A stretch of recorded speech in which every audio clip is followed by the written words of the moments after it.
అందమైన చర్మ సౌందర్యం మీ సొంతం. Second aqua radiance deep cleansing gel.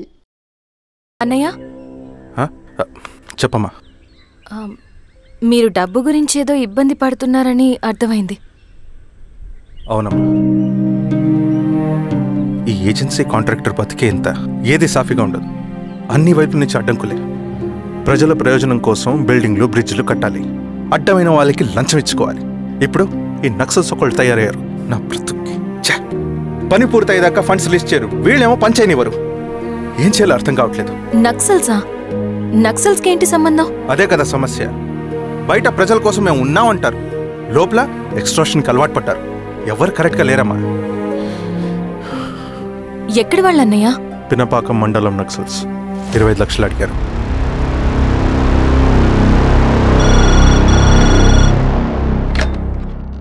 Hello ధర్మ, ఆ సింగన్న దళం గురించి నీకు ముఖ్యమైన విషయం చెప్పాలి. సరే, ఓకే, బాయ్. నీతో పర్సనల్గా మాట్లాడాలి. బయటకెళ్ళు. చెప్పు. అన్నయ్య చనిపోయిన తర్వాత ఎలక్షన్స్ లో పోటీ చేసిన నన్ను సింగన్న దళం కిడ్నాప్ చేశారు. కానీ అక్కడ ఒక వ్యక్తిని చూశాను. ఆ వ్యక్తిని అన్నయ్య చనిపోయే ముందు తన దగ్గర డబ్బులు తీసుకోవడం గమనించాను. ఆ క్షణమే సింగన్న దళంపై నాకు అనుమానం వచ్చింది. I'll take care.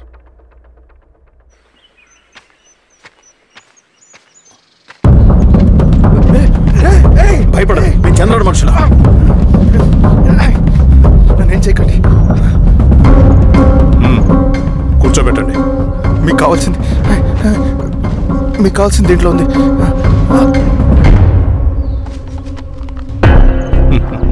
కాంట్రాక్టర్ డబ్బులు కదా, కొత్తగా ఉన్నాయి.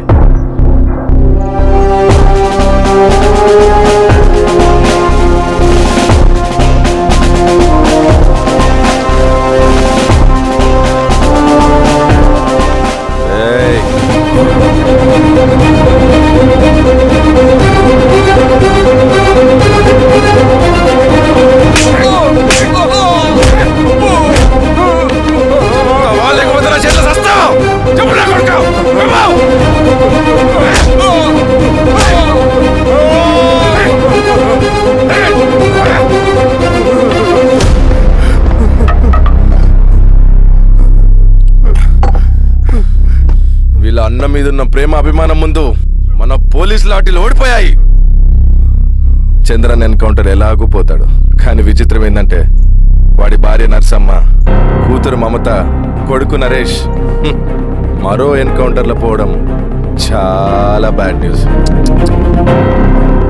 చెప్ శిరీష, ఏం చేయమంటావు? నువ్వు ఒక డెసిషన్ తీసుకున్న తర్వాత ఎవరి మాట వినవు కదా. హే దాస్ సార్, రేపు మార్నింగ్ న్యూస్ పేపర్ వద్దని చెప్పు. సరే సార్. తెలిసిన విషయం మళ్ళీ చదవాలంటే చాలా బోరింగ్. నేను చెప్తాను సార్, జరిగింది మొత్తం నేను చెప్తాను సార్. సింగన్న దగ్గర నేను 20 సంవత్సరాల నుంచి పనిచేస్తున్నారు సార్. పేదవాళ్ళ కోసం అన్న చేస్తున్న ఉద్యమంలో మేమందరం చాలా కష్టపడి పనిచేసేవాళ్ళం. కానీ ఒకరోజు నేను చెప్పినంత చెప్పి ఈశ్వర్ రెడ్డి దగ్గర 10 లక్షలు తీసుకురండి. దేనికన్నా ఇదంతా? దేనికేంటి? మొన్న ఆ కాంట్రాక్టర్ దగ్గర నుంచి, నిన్న బిల్డర్ దగ్గర నుంచి, ఈరోజు ఈశ్వర్ రెడ్డి దగ్గర నుంచి. అధికారం కోసం. డబ్బు ఉంటే అధికారం వస్తుంది, అధికారం ఉంటే డబ్బు వస్తుంది. నాకు రెండూ కావాలి. హిట్లర్ పెయింటర్ అవుదామని అకాడమీలో జాయిన్ అవ్వాలనుకున్నాడు, కానీ పనికిరాడని చెప్పి రిజెక్ట్ చేశారు. హిట్లర్ ఏం చేశాడు? నాజీ పార్టీ పెట్టి జూస్కి అగేన్స్ట్గా అందరినీ కూడగట్టి ప్రపంచాన్ని ఉనికిచ్చాడు. మొహమ్మద్ అలీ జిన్నా నేషనల్ కాంగ్రెస్ పార్టీలో ఎదగాలనుకున్నాడు, ఎప్పుడూ పట్టించుకోలేదు. ముస్లిం లీగ్ పార్టీ పెట్టి ఇండియాని రెండుగా చీల్చేశాడు. పాకిస్తాన్కి ప్రధానమంత్రి అయ్యాడు. ప్రపంచంలో ఎక్కడైనా సరే 2 కులాలు, 2 మతాలు, 2 ప్రాంతాల మధ్య చిచ్చు పెడితే చాలు, అధికారం వెతుకుంటూ మన కాళ్ళ దగ్గరకు వస్తుంది. జమ్మూ అండ్ కాశ్మీర్ నుంచి మహారాష్ట్ర, గుజరాత్ ఎక్కడైనా సరే, ఎవరైనా సరే ఇదే గేమ్. నేను అంతే. ఒక మామూలు కార్యకర్తగా దళంలో చేరాను నేను. కానీ ఈరోజు న్యూస్ పేపర్లు అయినా సరే, జనాల్లో అయినా సరే, ఎక్కడైనా సరే ఒకే పేరు, Singanna, Singanna, Singanna. And I love that. Naxals కొంటే ఈ అడవినే శాసిస్తాం, రాజకీయాల్లోకి వస్తే రాష్ట్రాన్ని శాసిస్తాం. చంద్ర, మన చదువులకి మన తెలివితేటలకి ఈ అడవిలోనే మగ్గిపోవాలా? నువ్వే ఆలోచించుకో. ఆ మాటలు విన్న నేను ఆలోచనలో పడ్డాను. తన స్వార్థం కోసం ఉద్యమమును పెడదారి పట్టిస్తున్నాడని అప్పుడే అర్థమైంది. కానీ నాకు వేరే దారి లేదు. సింగన్న ఆదేశం ప్రకారం మేము వెంటనే వెళ్ళి ఈశ్వర్ రెడ్డిని కలిశాం. సింగన్న పార్టీ ఫండ్ కోసం 10 లక్షలు ఇమ్మన్నారు. ఆ డబ్బులు ఇస్తే రైతు కూలీ సమస్య ఉండదని చెప్పమన్నారు. అంత డబ్బా నేనెందుకు ఇవ్వాలి? నువ్వు గెలుస్తావనే భ్రమలో ఉన్నావు. ప్రజలంతా అమాయకులు కాదు రెడ్డి. ఈ ఊళ్ళో ఏం జరుగుతుందో నువ్వు మాకు చెప్పక్కర్లేదు. మీకు పార్టీ ఫండ్ ఇస్తే మాత్రం నేను గెలుస్తానని గ్యారంటీ ఏంటి? తప్పకుండా గెలుస్తావు. ఆలోచించుకో. తెలివైన వాడివి.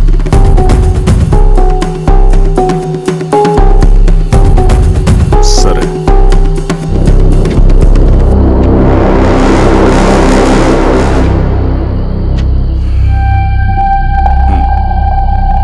కానీ నాదో కండిషన్. నేను సింగన్ని పర్సనల్గా కలవాలి. చూస్తా. కానీ ఒక విషయం, ఈ మ్యాటర్ బయటికి రాకూడదు. జాగ్రత్త. సింగన్న స్ట్రాటజీ ప్రకారం మాకు ఈశ్వర్ రెడ్డి దగ్గర నుంచి డబ్బులు వచ్చాయి. అప్పుడు నరసింహుల్ని పిలిపించి, నువ్వు ఎలక్షన్ నుంచి విత్డ్రా అవ్వాలి నరసింహులు. విత్డ్రానా? 30 సంవత్సరాల తర్వాత వచ్చిన అవకాశం అన్నా ఇది. గెలిచే ఎన్నికల్లోంచి తప్పుకోమంటారేంటి? ఎందుకన్నా? నిన్ను ఈ ఎలక్షన్లో నిలబెట్టింది కమిటీయే. విత్డ్రా చేయమనేది కమిటీయే. సెంట్రల్ కమిటీ ఏం డిసైడ్ చేసినా అది మనం ఫాలో అవ్వాలి. మనకి వేరే ఆప్షన్ లేదు.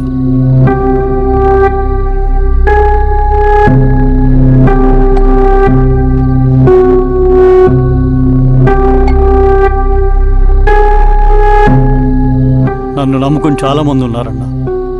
మీరు వద్దన్నా సరే నేను ఇండిపెండెంట్గా పోటీ చేస్తా. నీ పట్టుదల నాకు అర్థమైంది నరసింహులు. సెంట్రల్ కమిటీతో మరొకసారి నేను మాట్లాడతాను. కొంచెం వెయిట్. తొందరపడద్దు. లాల్ సలాం. లాల్ సలాం. తన మాటకి ఎదురు చెప్పిన నరసింహుల్ని క్రూరంగా హత్య చేయించి ఆ హత్యను ఈశ్వర్ రెడ్డి చేయించాడని అందరినీ నమ్మించి ఆ తర్వాత ఈశ్వర్ రెడ్డిని కూడా. ఏంటి ఈశ్వర్ రెడ్డి గారు, కలుద్దామనుకున్నాం కానీ ఇలా కలుస్తామనుకోలేదు. ఏంటంత కోపం? ప్రజానాయకుడు నరసింహులు చంపినందుకు నీకు మరణదండనే. ఇంతకీ నన్ను ఎందుకు కలుద్దామనుకున్నావు? నరసింహ చావుకి నాకు ఏ సంబంధం లేదు. నిన్ను కలిసి ఊరు సమస్యలు, ప్రజా సమస్యలు పరిష్కరించు. అడవికి సింహం రాజు. అడవైనా ఊరైనా ఈ సింగన్నే రాజు.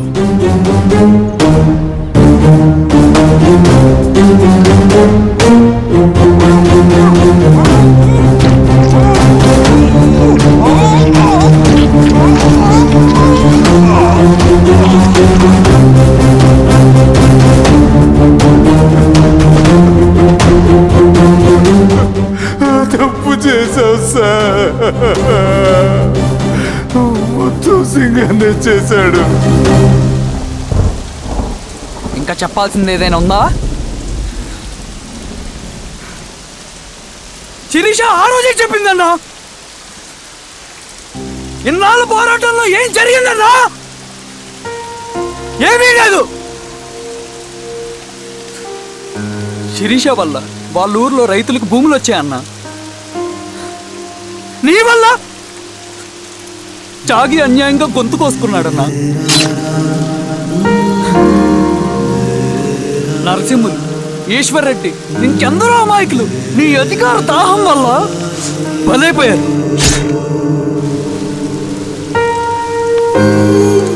వీరస్వామి, పల్లెనప్పన్, ఇంకెంతో మంది పోలీసులు నీ కుట్రల్లో కాలిపోయారన్నా. ఏంటన్నా నీ వెనుకున్న పాపానికి మన దళ సభ్యులు ఎంతో మంది అమాయకులు చచ్చిపోయారు.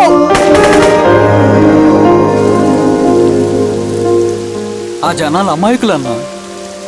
నువ్వు మాటలు చెప్పి రెచ్చగొడితే నువ్వేదో సమాజాన్ని ఉద్ధరిస్తావని నీ వెనుకున్నారు.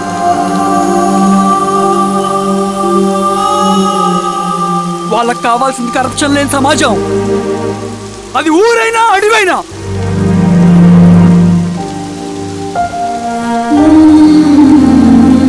దేవత లాంటి అమ్మాయి అన్న, బతికినంతకాలం అందరి జీవితాన్ని బాగు చేసిందన్న.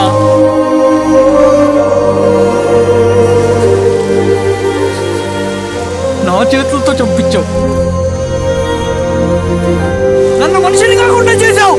ఈ జెండా అడ్డు పెట్టుకుని చేస్తున్న దురాఘాతాలు, ఈ సిద్ధాంతపు ముసుగులో జరుగుతున్న హింస, దోపిడీ, మోసం అన్నీ ఆగాలి, ఆగిపోవాలి.